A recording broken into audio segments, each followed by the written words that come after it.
खासदार वर्षा गायकवाड बोलतात, थेट ऐकूया.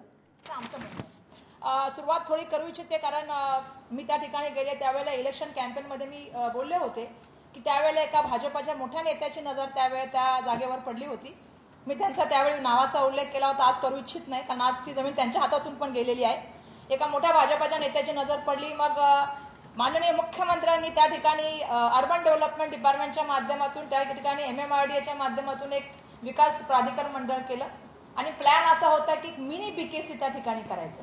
पण आता आमच्या देशाच्या पंतप्रधानांचे जवळचे मित्र असलेले अडाणींची नजर त्या जागेवर पडली. मग आता दोघांमध्ये जर बघितलं तर कोण मोठा आहे. मग लगेच भाजपाने एक स्टँड घेतलेला आहे, मुख्यमंत्र्यांच्या स्टँडला बाजूला ठेवून. तो स्टँड असा घेतलेला आहे की भाजपाच्या सन्माननीय मंत्री महोदय राधाकृष्ण विखे पाटील यांनी हा निर्णय घेतला की ही जमीन जी आहे ती अदानींना म्हणजे धारावी पुनर्वसनाला द्यायची आणि ती सुद्धा आपण जर बघितलं तर नाममात्र दरात द्यायची. म्हणजे हा एक मोठा घोटाळा आहे असं मला या ठिकाणी सांगायचं आहे.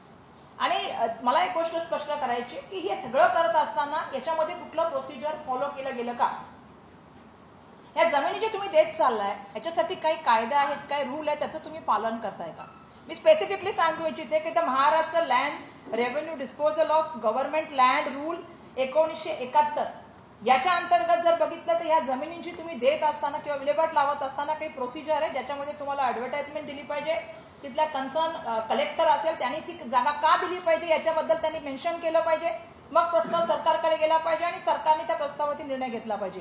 परंतु दुर्दैवाने कुठलंही प्रोसिजर फॉलो न करता फक्त वाटेल प्रोजेक्टच्या नावावरती या जमिनी दिल्या गेल्या. माझा प्रश्न असा आहे की धारावीमधला सगळ्यात महत्वाचं जे मी आज बोलणार आहे त्या विषयावर बोलणार आहे की धारावीमधल्या लोकांना धारावीत घर मिळालं पाहिजे ही आमची भूमिका आहे. मग ह्या जमिनी कोणासाठी दिल्या जात आहेत. मिठागराच्या, डम्पिंग ग्राउंडच्या, जकात नाकाच्या आणि आता मदर डेअरीच्या जमीन कशासाठी घेतल्या जातात हा माझा त्या ठिकाणी पहिला प्रश्न आहे आणि म्हणून मी हा प्रश्न या ठिकाणी उपस्थित करते.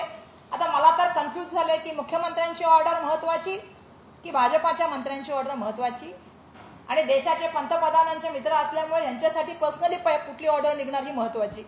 त्यामुळे हा सुद्धा मला या माध्यमातून प्रश्न विचारायचा आहे की नक्की कोणाची ऑर्डर महत्वाची.